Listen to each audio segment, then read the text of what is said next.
Greetings everyone, Slurgical here. I joined a craft challenge called Crafting for Hope. A member of a Discord group of creators I am part of had his son undergoing a brain surgery to remove a tumor. He started a fundraiser for St-Jude Children's Research Hospital.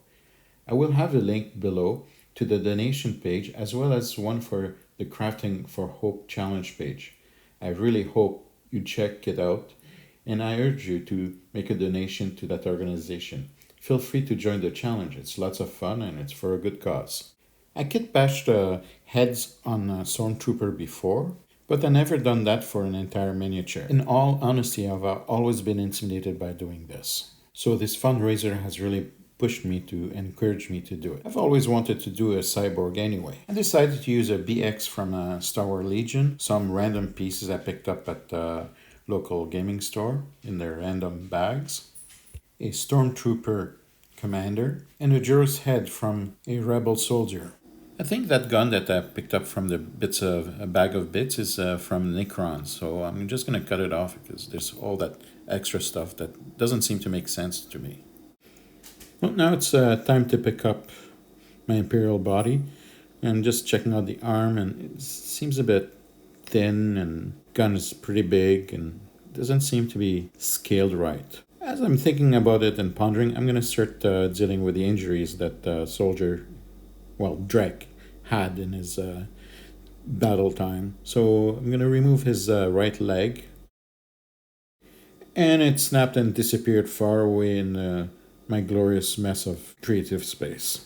Now that he lost his leg, let's find him another leg. So I'm taking the leg off that BX droid, and I'm being really careful and holding it so it doesn't go flying. I definitely need that one leg. Thank you, BX droid, for your sacrifice. I will be using you as a rubble for terrain.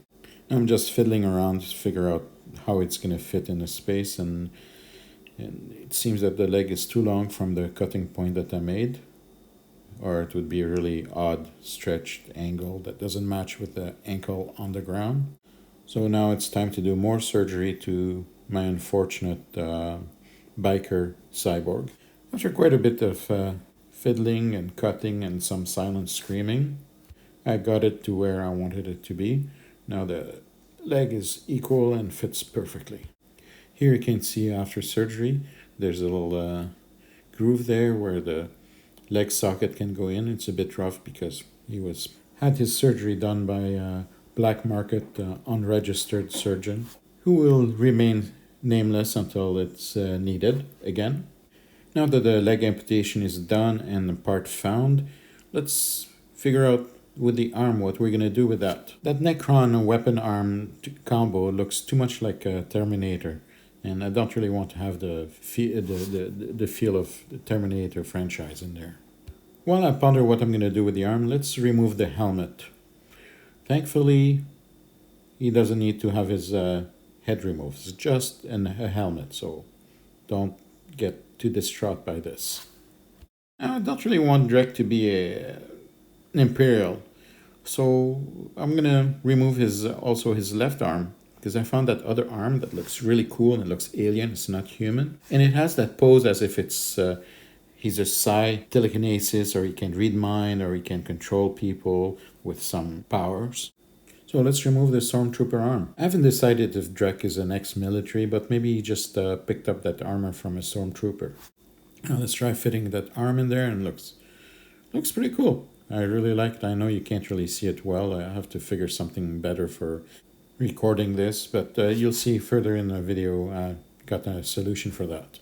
Although I had my mind set on Duros, they had some head bits in that bits bag, but all the heads seems to be slightly too big for the size of the body, and it would just look ridiculous to have a gigantic head and a skinny body. Now, after looking at what I've done so far, so head is removed, two arms are removed, one leg is removed. As you can see, my hands expressed a great idea, but it's out of sync.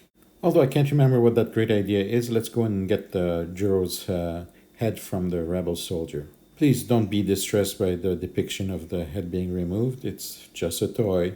It's just a little bit of a plastic. Nobody got hurt. I decided to spare you the trauma. trying to figure out now how I'm going to go about putting the heads and everything together. It's such a fun process, and there's so much going on that you can do. It's interesting.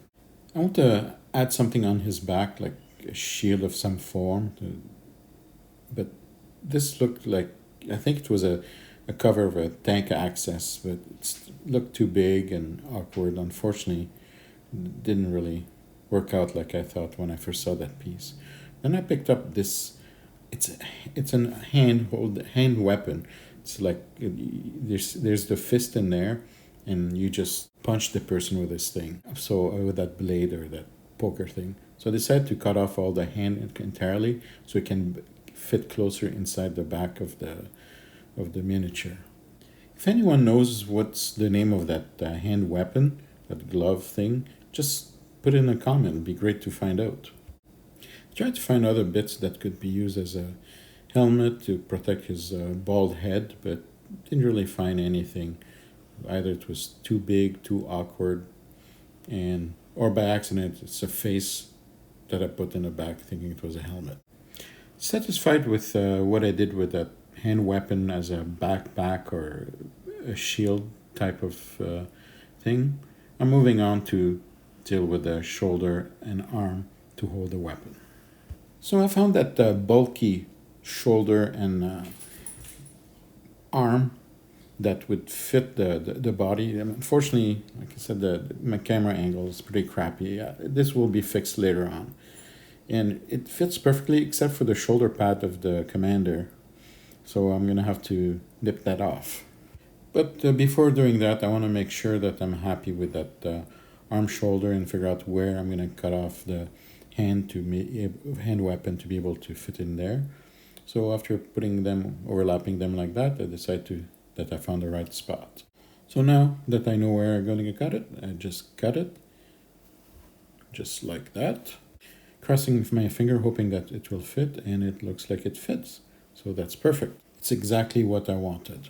Remember a couple videos ago, I was looking for my contact cement glue, and I couldn't find it, and it was just an absolute nightmare. I found it. So this is great. I'm ready to start gluing. So before applying the glue, I'm just trying to squeeze to get it out. I never had an issue before with this, but it seems that it's not coming out. But when I shake it, I can feel the glue bouncing and slushing around. So there is glue, but it's not coming out, and broke the spout. So I lost patience and I decided to cut it, and I didn't have a needle handy. And I see there's a little push thing in there. So I'm trying, and still doesn't come out. Since I had no fine needles, I used a hand drill to try to, okay, I'm just going to drill my way through, and everything's going to be flowing perfectly like it was before. As always predicted and guessed, it doesn't work. Still doesn't work. Tragic. So out of frustration, I decided to move along and go back to it at a later point. So I decided, well, since there was a little bit of piece from the hand sticking out, I'm going to drill a little bit of a hole into the arm. So maybe it will help adhesion when I put the hand into the hole with the glue, whatever glue I figure out I'll be using. And I was so happy that it worked out. Just by pushing and pushing, the handgun fits into the arm. That's perfect. So finally something goes well. Maybe now the glue will work. So happy that it worked. I said, well, it's time now to remove the shoulder pad so the new arm can fit perfectly. And just, if you notice the video, I picked up the wrong miniature. I picked up one of the commander that still had his leg, still had his helmet, and still had his other arm. What a waste. This time I picked up the right miniature and just cut the shoulder pad like I meant to do. And then remember, I picked up some Gorilla Glue because I couldn't find my other glue. So I'm back on track. Renewed with positive energy, I start to gluing the piece together. I think at that time I should have had some snack or something. My hand was starting to be shaky. I don't know how long I've been doing that. There was no regular smell of crazy glue that I was expecting, but I was clueless and I thought, hey, this is gonna work. It's Gorilla Glue. It glues everything. I used it before. Yeah, after a few seconds it doesn't stick. Let's try again and holding it differently. Oh, it's almost holding. Let's try again a different angle, because you know what? Angles makes a whole difference. It always solves issues. It seems to be holding, but it slides. It doesn't stick, but it's holding for a couple of seconds. Even holding it elevated, it doesn't work. Maybe using a clamping scissor thing would work, because I can't find my other clamps. My shaking hands don't work, so this will do. Let's go and clamp it. Oh, it doesn't work. The piece is too thick, but I haven't realized it now until now. But there's a solution after all, because there's so many videos online. Ha! Now the trick is not to get my finger glued together, so let's try. Let's do a run try. I'm just dumping some of there to fill up that little hole. Maybe there was lesser contact because it was a bit hollow. And let's move ahead with this.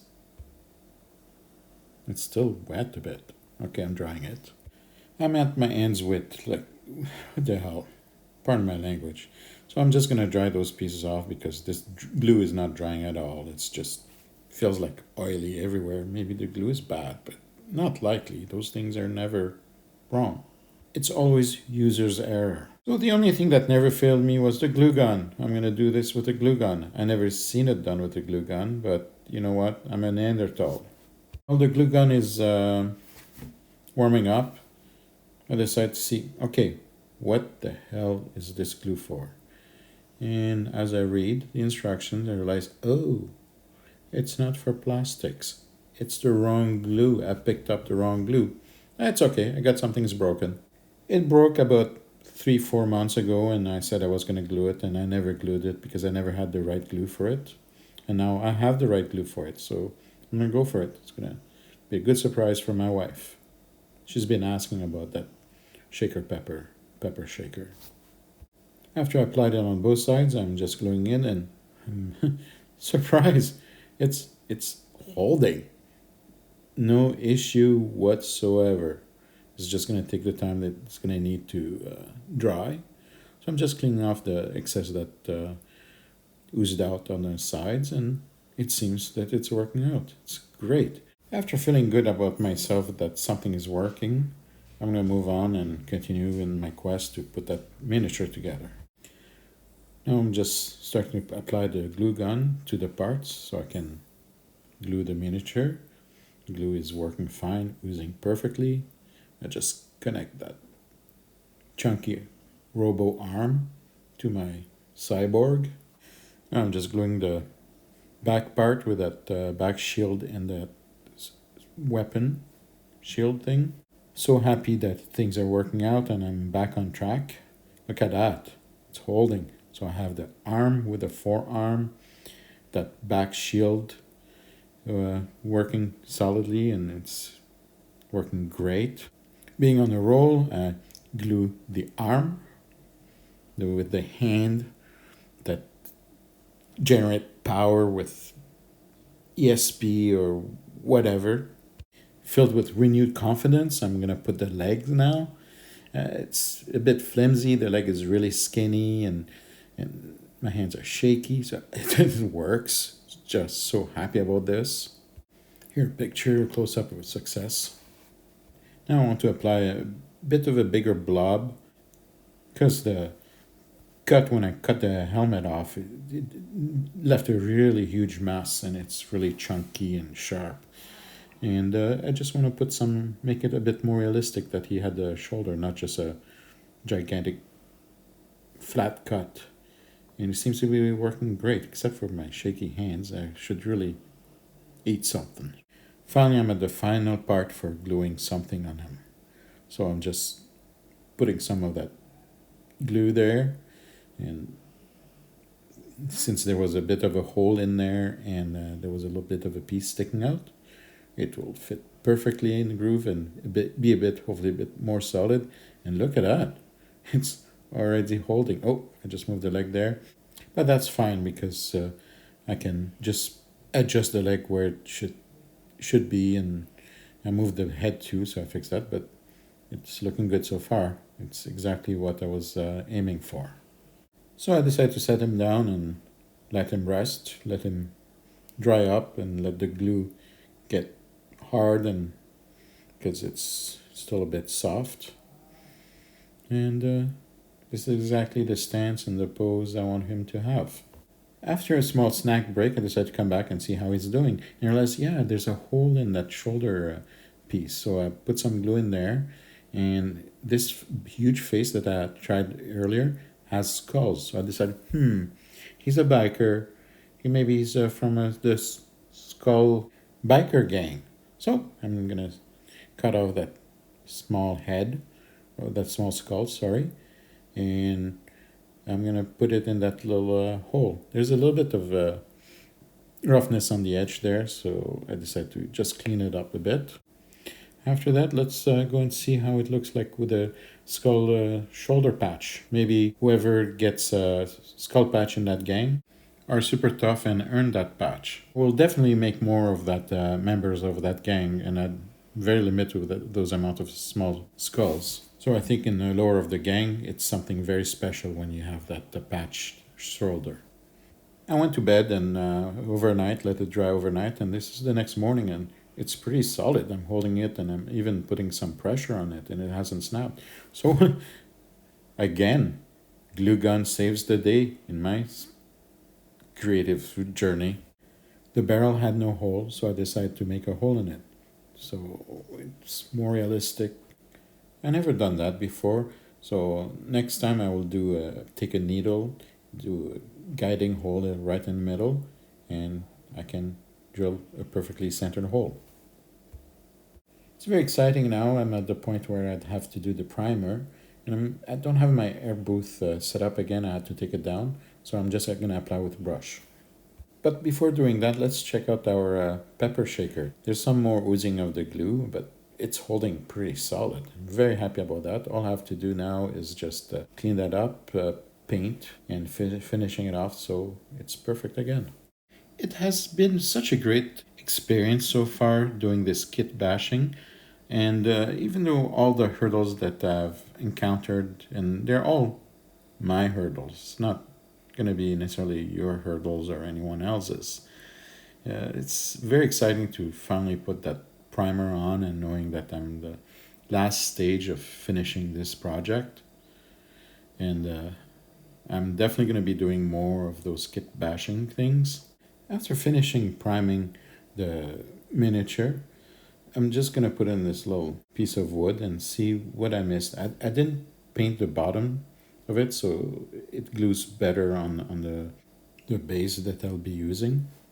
I didn't really need to prime the leg because it's going to be covered up as well. It's already pre-primed from the previous piece I took that leg from. I'm just looking for spots that I may have missed and I couldn't see through the light, or because I am new to this. We're now tomorrow, and I decided we're going to use those 4 colors. I'm going to use the green for his skin, the strong brown for the tone for his leather stuff, the metallic for his legs and metallic parts, and that color shifting thing on some of the metallic parts. This is my dry brush, wet palette, and paint and container to quick kit container that I have.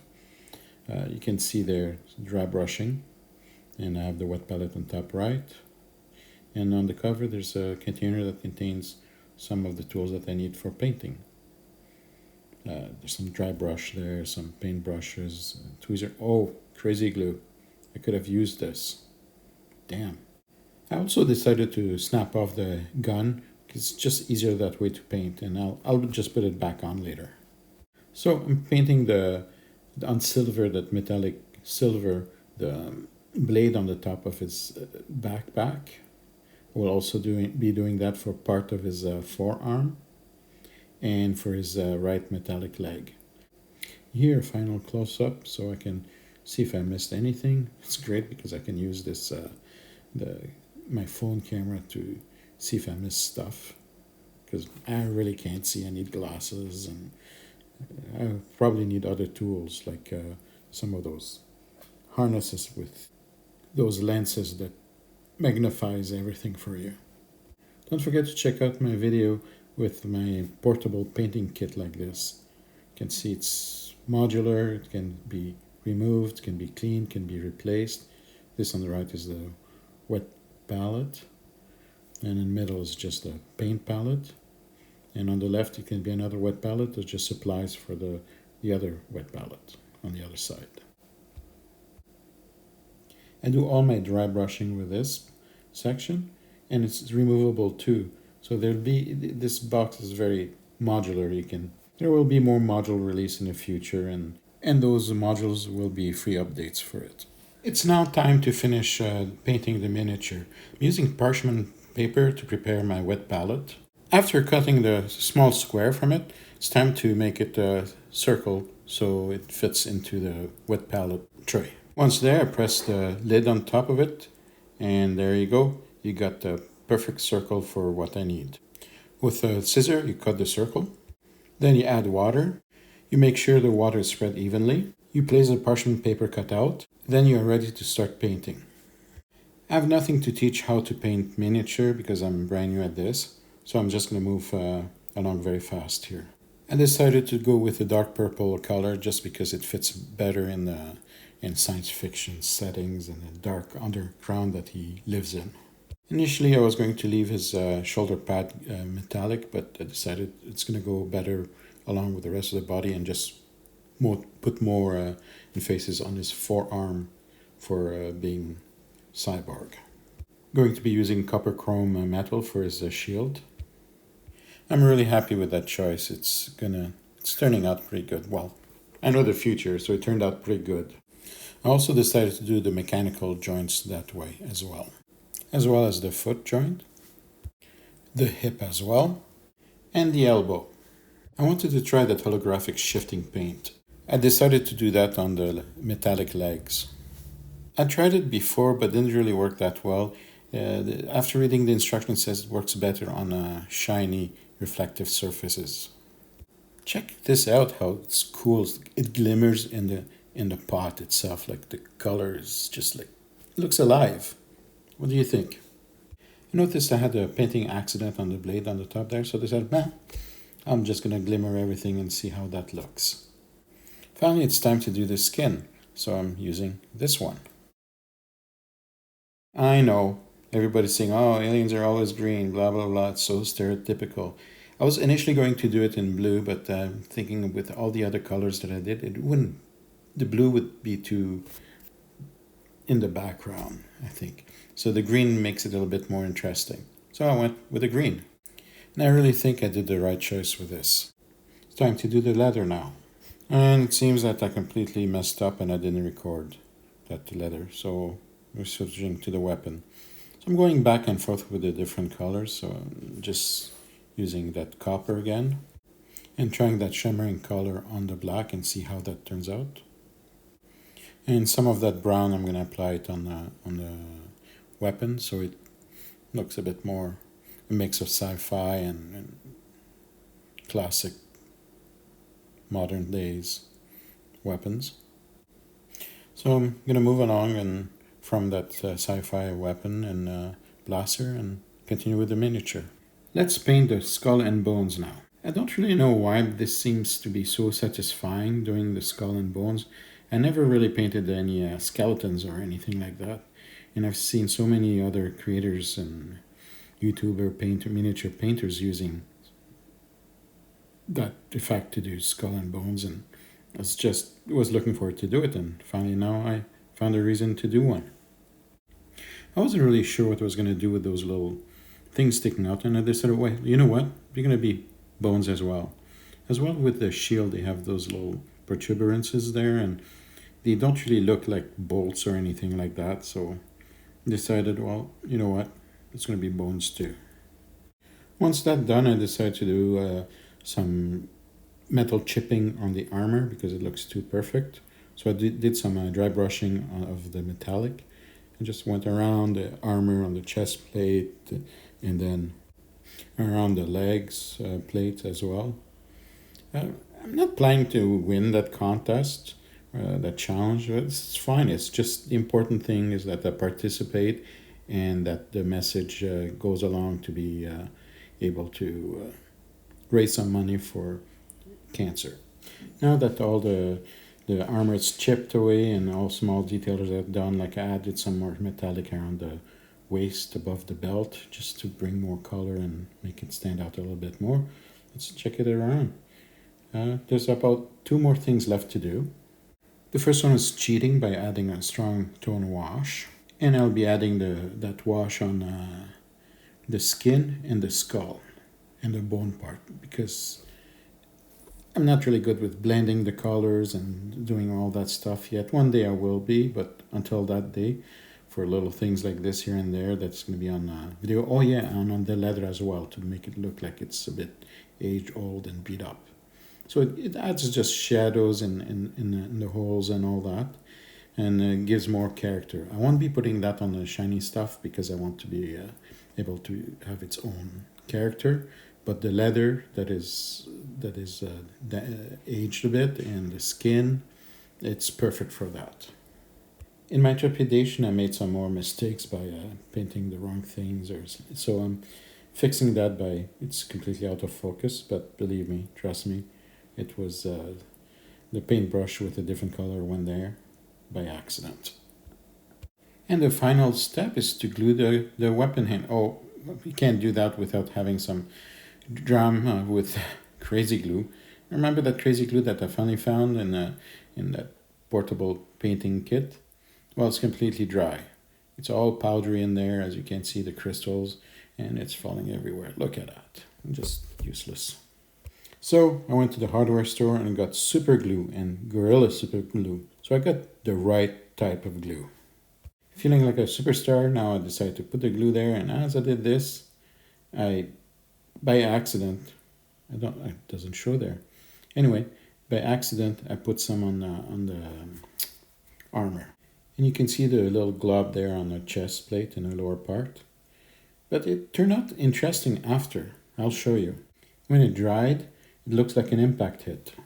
Don't miss the next video. It will be about developing the character for the game I'm creating. It's going to be the 3rd video in that series.